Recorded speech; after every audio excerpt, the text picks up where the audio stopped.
Hi viewers, this one only is Vivo Y02T phone. Now today I'll show you how to connect 4G on the phone. Can use pendrive, memory card, mouse if you want. If you want to use mouse, pendrive in this phone, at first you find the option called OTG connection. You mind it, this phone basically have to turn it on this OTG connection option. If you want to not turn on it option OTG connection, your phone OTG is not working.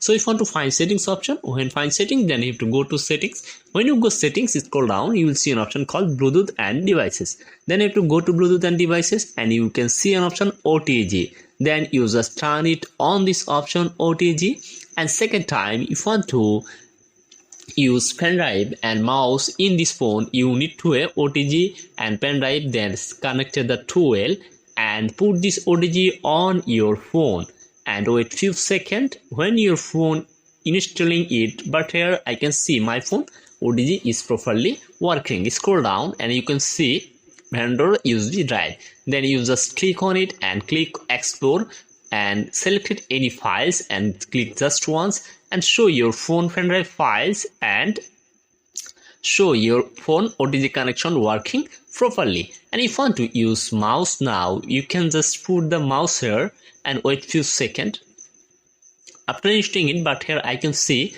my phone is mouse working. So viewers, finally Vivo Y02T phone fully OTG supported.